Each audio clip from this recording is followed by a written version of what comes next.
CM ಸ್ಥಾನಕ್ಕೆ ಸಿದ್ದರಾಮಯ್ಯ ಅವರು ರಾಜೀನಾಮೆಯನ್ನ ನೀಡಲಾಗಿದೆ. ಆದರೆ ಅವರು ಮಧ್ಯಾಹ್ನ ಲೋಕಭವನಕ್ಕೆ ಹೋದಂತಹ ಸಂದರ್ಭದಲ್ಲಿ ಅಲ್ಲಿ ರಾಜ್ಯಪಾಲರು ಇರಲಿಲ್ಲ. ಆದರೆ ಈಗ ರಾಜಭವನಕ್ಕೆ ರಾಜ್ಯಪಾಲ ಥಾವರ್ ಚಂದ್ ಗೆಹ್ಲೋಟ್ ಆಗಮಿಸಿದ್ದಾರೆ.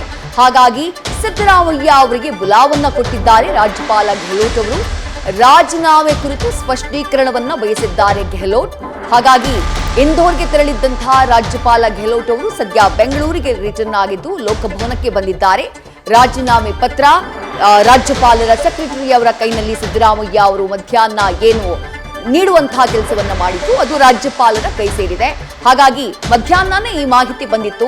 ರಾಜ್ಯಪಾಲರು ಬಂದಂತಹ ನಂತರದಲ್ಲಿ ಮತ್ತೊಮ್ಮೆ ಸಿದ್ದರಾಮಯ್ಯ ಅವರು ಲೋಕಭವನಕ್ಕೆ ಭೇಟಿ ನೀಡಬೇಕಾದಂತಹ ಸಿಚುವೇಶನ್ ನಿರ್ಮಾಣ ಆಗಬಹುದು, ರಾಜ್ಯಪಾಲರು ಅವರನ್ನ ಕರೆಯಬಹುದು ಅಂತ ಹೇಳಿ ಈಗ ರಾಜ್ಯಪಾಲ ಥಾವರ್ ಚಂದ್ ಗೆಹ್ಲೋಟ್ ಅವರು ಸಿದ್ದರಾಮಯ್ಯ ಅವರಿಗೆ ಮತ್ತೊಮ್ಮೆ ಬರೋದಕ್ಕೆ ಹೇಳಿದ್ದಾರಂತೆ. ರಾಜೀನಾಮೆಗೆ ಸಂಬಂಧಪಟ್ಟ ಹಾಗೆ ಸ್ಪಷ್ಟೀಕರಣವನ್ನ ಕೊಡುವುದಕ್ಕೆ ಸದ್ಯಕ್ಕೆ ದೆಹಲಿಗೆ ಹೋಗಿದ್ದಾರೆ ಸಿದ್ದರಾಮಯ್ಯ ಅವರು. ನಾಳೆ ಬೆಳಗ್ಗೆ 9 ಗಂಟೆಗೆ ರಾಹುಲ್ ಗಾಂಧಿ ಹಾಗೆ ಸೋನಿಯಾ ಗಾಂಧಿ ಅವರ ಜೊತೆಗೆ ಸಭೆ ಇದೆ. ಆ ಸಭೆಯನ್ನ ಮುಗಿಸ್ಕೊಂಡು ಸಿದ್ದರಾಮಯ್ಯ ಅವರು ನಿಗದಿತ ಟೈಮ್ನಲ್ಲಿ ಅವ್ರು ಹೊರಡ್ತಾರೆ ಅಂತಂದ್ರೆ ಈಗೇನ್ ಡಿಸೈಡ್ ಆಗಿದೆ ಆ ಟೈಮಲ್ಲೇ ಹೊರಡ್ತಾರೆ ಅಂತಂದ್ರೆ ನಾಳೆ ಮಧ್ಯಾಹ್ನ 3 ಗಂಟೆಗೆ ಅವರು ದೆಹಲಿಯಿಂದ ಹೊರಡೋದು.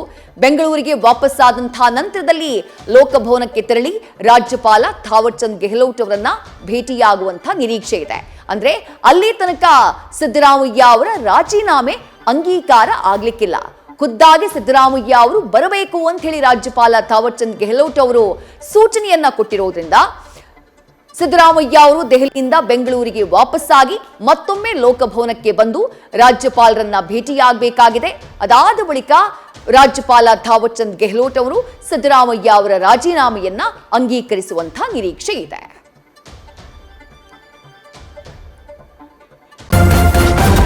ನ್ಯೂಸ್ ಫಸ್ಟ್ ನಿರ್ಭೀತಿಯಿಂದ ನಿಮ್ಮ ಪರವಾಗಿ.